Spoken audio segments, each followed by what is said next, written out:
Hello, Guy. Hello, How are you Simon. doing? So exciting here. Sort of second iteration, new and improved.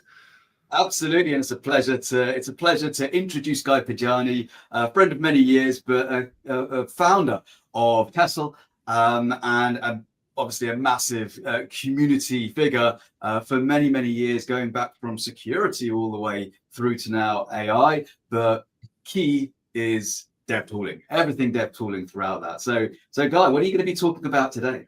I will talk about kind of the journey we've been doing as a software ecosystem on it, going from super fun, super magical, somewhat unreliable sort of AI dev tools and vibe coding today to evolving this as a craft. Yeah, lots and Very lots to say. interesting. It's the craft which I find lovely because it's so different, so contrasting to the vibe coding aspect. So Guy Po, with that, I'll pass over to you. Thank you, Simon. And I just want to echo Simon's thank you for everyone for joining us today. You know, it's really exciting to run this as a second time, as a recurring event, a community resource of it. And I want to say an extra thank you to all you amazing people who are joining us a second time. Hopefully that means we've done something right in the previous one. There are many hundreds of you. And I hope that you find this one even better, even more compelling as we go through. So as Simon pointed out, I am Guy Pajani. I am the founder and CEO here at Kessel. And I'm here to talk about kind of the journey again, what we've been doing as we sort of embrace AI into software development. So we've gone a long way in a fairly short period of time, right? If you harken back, not long, maybe 3 years ago, the only AI dev tool that had kind of any real adoption was GitHub Copilot. And if you fast forward to today, we have thousands, potentially tens of thousands of AI dev tools. In fact, so many of them that we launched the AI native dev landscape at the end of March. And we try to kind of help curate a bunch of these tools out there so people can find them and understand them. We curated about 150 tools in less than 2 months. We got a bunch of contributions on it. We're at nearly 300 now, probably still have less than 10% of the tools out there. And so with this many tools, we now have some patterns to learn from. We can see an evolution. Maybe we can chart a trajectory. And so I want to talk a little bit about this journey that we've been on and kind of finish off understanding what are the limitations to kind of break through to the next level and what can we do about it. So to plot that, or to sort of help us understand the journey, I'm going to plot it on this sort of 2x2 chart that I wrote about, I think in September of last year. It's meant to help us understand AI tools as a whole, not just dev, and it uses 2 axes. One is an axis of trust. So how much do I need to trust that a tool works to be able for it to be useful for me? So it goes from attended to autonomous. And the second is an axis of change. How much do I need to change the way I work to be able to embrace this tool? So let's look at a couple of non-dev examples just to understand it. For instance, when you think about self-driving cars, you might think that automatic parking or staying in the lane, that is something that doesn't change the way I work. I'm driving, I'm in the same seat on it, and it's highly attended. I can, and in fact, I'm expected to supervise, and if something goes wrong, grab the wheel or never take my hands off the wheel and take over. While if you think, for instance, about robo-taxis and Waymo and the likes, they also don't require a lot of change. I'm pulling up an app, I'm ordering a taxi, I walk into a car or get into a car, get driven, get off. But the fact that there's no driver there, but it's an algorithm, requires a lot of trust. I'm entrusting it with my life. If you think about, and both of those, they're sort of journeys towards that sort of top right destination of the sort of full self-driving car future. And if you think about the change axis, you might think about text to video, for instance, right? It's a new form of creation that we have. We can create images and videos with text. And unlike the previous systems, it's entirely different. We're creating videos with no cameras, and things that were cheap or were expensive before are now cheap, and vice versa. And it really opens up a very disruptive change of operations to be able to tap the power of AI. And if you've been kind of tracking the Ballerina Cappuccina, Italian brain rot sort of on TikTok, è la moglie di Cappuccino Assassino e ama la musica. And so I'm going to use this sort of 2x2 to chart the progress of AI dev tools as they've gone through, hoping it is useful. And I will use kind of the size of the dot to be able to express adoption level. So let's start with coding assistants. Coding assistants are kind of the OG tool and still the most widely used AI dev tools. They start from this notion of code completion, really the epitome of kind of low change, low trust, because we're already used to IntelliSense, to completion of function names and such. And so just the snippets of code that get presented to us are bigger, are better, are smarter. And we opt in to those by hitting tab. And so fully attended and very little change. And no surprise, they get adopted substantially. And still today, very clearly, the most dominant, most actively used form of AI dev tool. Next to that, we've had the ChatGPT craze. And as a society, we learned how to use ChatGPT for all sorts of things, including in coding, asking for things like, hey, create this function for me, maybe in Python, to use Stripe to charge for a transaction. And ChatGPT will bring in knowledge from about what Stripe's API looks like, what is charging a transaction, knowledge about Python, and create codes together. And that saves a ton of time. Of course, when you use code like that, you don't understand, what you've done. And so if you encounter an error, you don't really know what to do, which led to another pattern of behavior of taking that error and just pasting it back into ChatGPT and say, hey, what should I do now? This problem occurred. And so this pattern led to a very natural evolution of bringing that chat into the IDE environment and being able to just sort of ask those questions in the IDE, exchanging context. And it really introduced this notion of context management. So I can now sort of select a piece of code instead of copy pasting it and saying, hey, create unit tests for this, right? Or ask a question about it. These are the core use cases for sort of coding assistants on it. And as we started using them, we started encountering some failures. And the primary failures are really when it kind of makes things up. This notion of hallucinations that really start eroding the trust of, I really want to do this, but sometimes it's just crazy. The most evident example of that was really around APIs. This is one example from sort of a public pull request that happens over the time. You ask ChatGPT, or I think this is Copilot, for help doing something, and it proposes this get spectral line list function. Really nice, really elegant, and also entirely non-existent. Like there is no function called that. It's a made-up API, and that can get really frustrating. And again, can erode trust of, if you got this wrong, what did you get wrong about algorithms, about functionality in my code? I want to share one of my favorite examples here. This is April 24, so more than a year ago now. Copilot in the Tesla team created this comment. It says, to do, Kevin, this is a hack to make TypeScript happy, which is already kind of entertaining, but it's more entertaining when you realize there is nobody named Kevin on the team. There was nobody named Kevin on the team. Really unclear where that came up, where Copilot came up with it. And at this point, I don't know that we can hire a Kevin, because since this comment, Kevin has become the ultimate scapegoat for us whenever something goes wrong. So a lot of power and a lot of sort of questions about trust. Let's plot these on the map. Code completion, clearly bottom left, big circle, wide adoption, really little change, little trust required. Chat-based code gen, also little trust. You choose to copy and paste something else. However, a little bit of change. We're used to Googling for a Quora or Stack Overflow question, but the interactive model, the breadth of it, the specificity of it, it is a change that people have kind of come to embrace. So it's a pretty big circle already. Coding assistants have continued to improve. They added many things. A lot of them are doubling down on the same concepts. And so Cursor pioneered this notion of predictive edits. You just sort of you modify one part of the code, and it would predict you also want to change another part. And so just hit tab and continue onwards across lines, and then over time across files. When you introduce chat into this mix, you combine them again and you ask for a modification. Instead of changing code in one spot, it should suggest a whole bunch of changes and creates something that feels like a pull request flow inside your browser. And it's just you and the AI, so you can move pretty quickly, but something we're pretty familiar with. And we accept it with, in theory, supervision. We'll talk about that more. So these bigger and bigger edits translated or went hand in hand with growing awareness of the code you are editing. And so we've seen coding assistants introduce better and better understanding of your code base. It went from no understanding of your code base, as just a generic developer, to looking at the open tabs around it for ad hoc context, to allowing you to control the context window and say, hey, include these files, to our current expectations as really LLM context windows have grown, to really have it just figure it out. Definitely around the project that I'm on, and many tools today try to index entire massive enterprise code bases. And this sort of deeper knowledge manifests in everything the coding assistant does.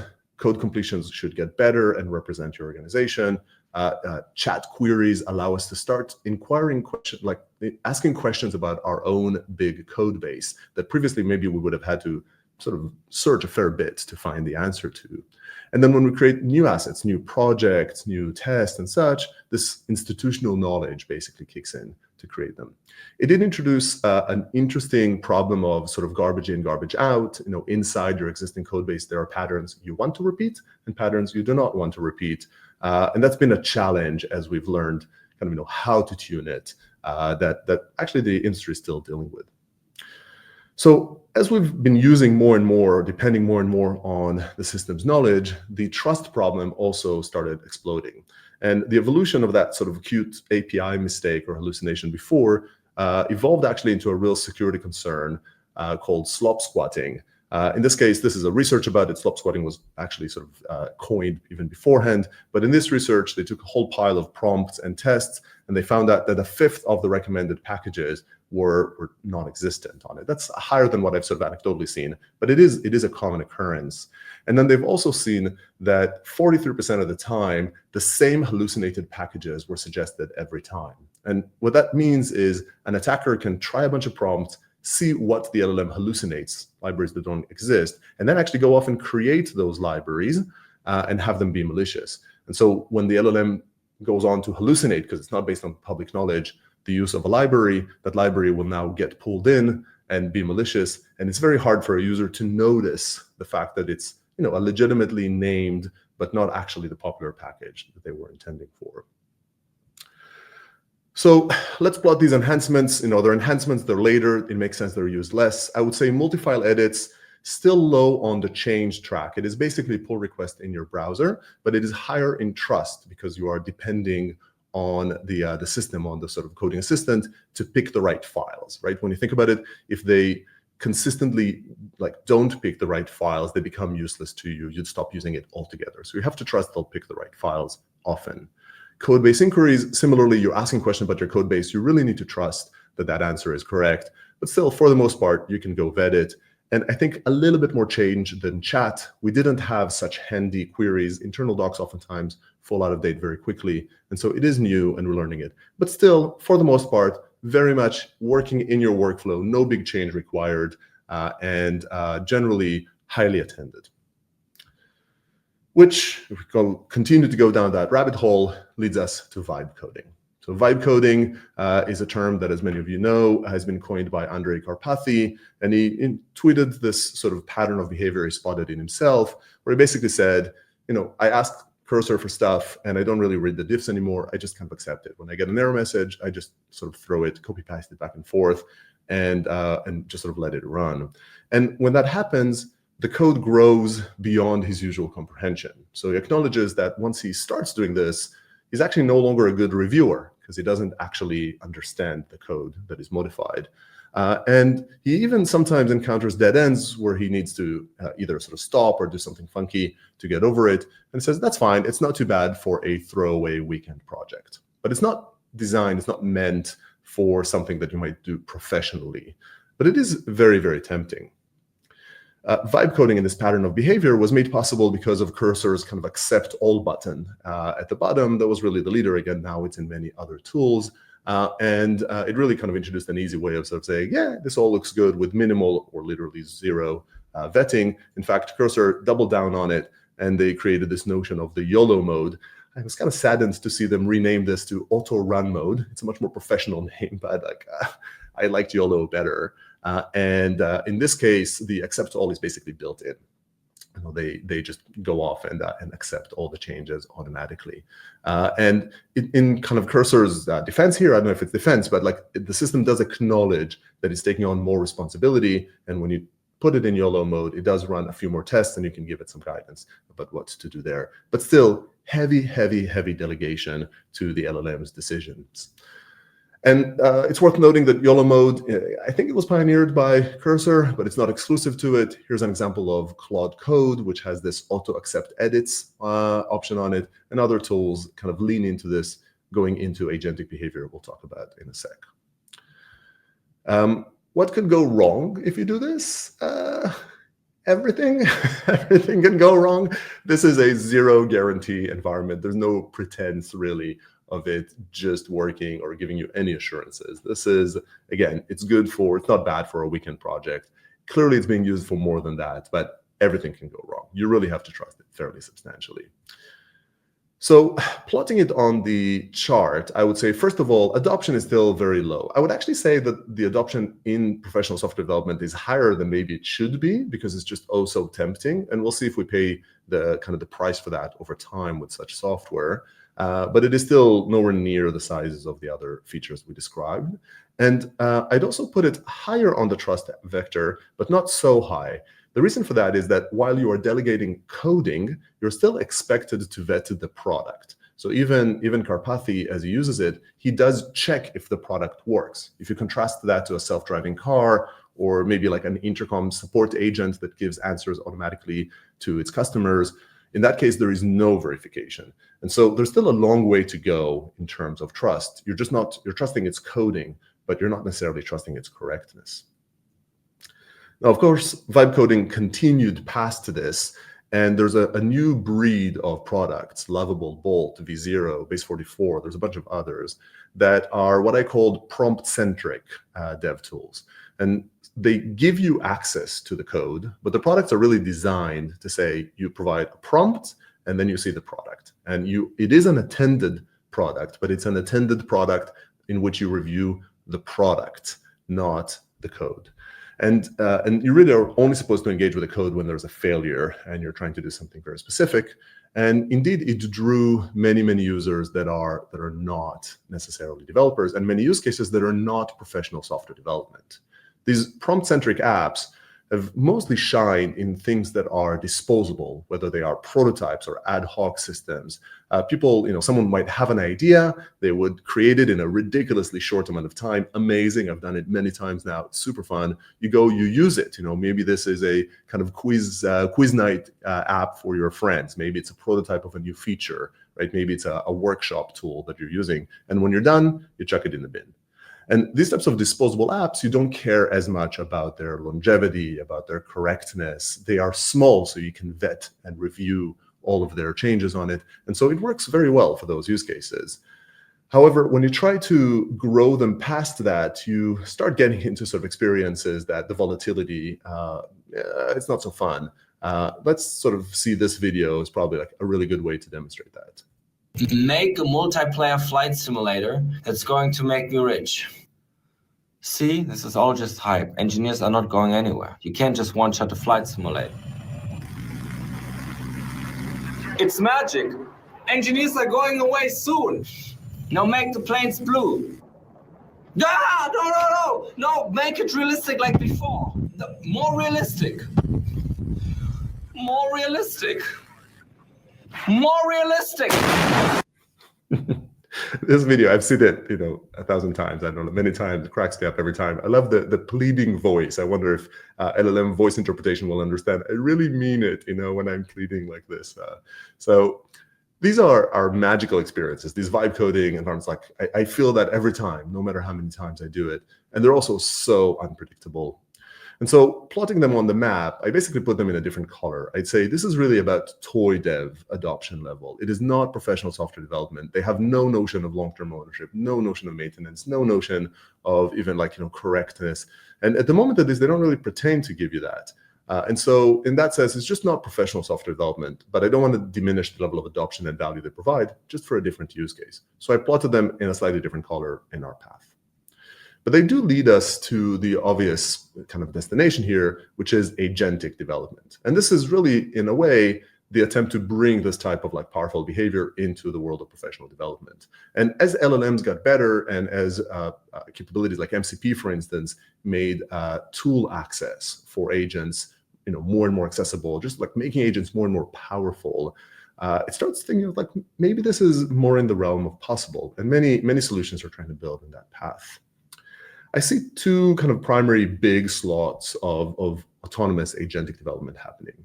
The first one is agentic-ish, and this is cases in which you have some narrow intelligence that can spot a problem and fix the problem and then propose that. So you see this maybe with security issues, for instance, Snake finding a vulnerability, fixing it, and proposing that to the user, or CodeFlash does that with performance. It's kind of similar when you think about tests or docs, like something that is narrow, fairly independent, but eventually the acceptance of those changes into your application, that is still attended. And so it's, there's some autonomy, but the workflow is still outside of accepting it and running with it. So I'd say it's agentic, but it's sort of not really autonomous. On the flip side, you have these sort of fully agentic development systems. And these really say, hey, I can do something very broad. I can expand on requirements. I can figure out the SDLC. I can figure out where to deploy it and get it deployed and fix issues on it. They're very powerful. They've gotten a lot better than when they were launched. This kind of category is kind of probably best exemplified with Devin. They were the ones that sort of teed it up, and oftentimes they think about a Devin on it with Cognition Labs. So definitely very useful. It's still in that broad system. There are many degrees of freedom, and it's been hard to accept it into a professional sort of software development setting and enterprises. However, many enterprises do start using it, typically for narrower use cases. So they might do something similar to the previous example, or generate tests, or generate docs, generate something that can still be reviewed, can still be attended, or that has a smaller blast radius if it got something wrong. Very, very promising, still mostly a future. So as we plot them on our chart, I would say the narrow use cases, they show up over here. They're still tiny compared to all the ones that we talked about. It's still a nascent use case. However, it's getting some adoption on it. Typically, when you talk about a Devin or such being used in enterprises, my understanding is it's mostly that use cases. The really true broad use case, it's definitely in the top right kind of AI native future quadrant. It is not really properly adopted today. So I only kind of scratched the surface in a bunch of tools here, but I think these are like the primary paths of it. I encourage you to check out the AI native dev landscape, see a whole bunch of other amazing tools, and we'll show many of them in the tools track today, from product supporting product management and requirements to test, to documentation, document generation, to DevOps, to many others. So what you might have noticed as I go through it is the key repetition is this notion of a need for review. And the systems are getting better and better, and they do bigger and bigger things, typically correctly, but they still can't quite vouch for that, and therefore they require you to review. And I don't think reviews are here for the win, and I want to make the case about why that is. First, reviews get less attention. And as the article says, attention is all you need. Really, we need that attention. When we read a piece of code or content, whatever it is, we give it less attention than when we've written it. That's just a psychological fact. And so things like a slight performance issue, like in the example here, or a security issue in which you need to identify the absence of a security control. It's always harder to identify the absence of something. It's easy to miss. They're far more likely to miss. And there starts to come out, like there's new data that starts to come out that sort of supports this. It's all still very nascent, but also psychologically, it's quite obvious. And the more content you have to review, the less attention you have to spend on every one of those pieces. And so imagine taking that accept all and going not from like 2 files and 31 lines of code changes to 2,000 files and 13,000 lines of code changed. It's really unfeasible. Like you're effectively not reviewing in that mode. And so it really limits the scale of change that a task that requires a review would be able to do. Maybe pulling on a thread that Karpathy opened as well, if you've been using this for a few months and you actually at this point haven't written almost any of the code and you get a piece of code to review, are you even able to review it? I think not, and I found it funny that actually Cursor, when cornered, actually agrees. This is a report from someone about a problem in Cursor where he complains that Cursor, when the user tries to get Cursor to continue writing code, it says, I cannot generate code for you. Looking at the end, it says, you should develop the logic yourself. This ensures you understand the system and can maintain it properly. This was a user error. He kind of clicked the wrong button, cut this message off. It clearly cursor will continue to write code for you. But I found it funny because it's true. If you didn't write the code, you can't really maintain it. And so reviewing doesn't scale in scope over time. It just does not scale. And it really explodes when you start thinking about maintenance. Can you really imagine that your job as a developer is to review every time there's a dependency upgrade, every time there's an API change, every time, like, basically you have this sort of infinite list of constant changes. This would be terrible. It'll be humans as the bottleneck, and it would eliminate all the productivity gains we get from accelerating coding by trading them for reviewing.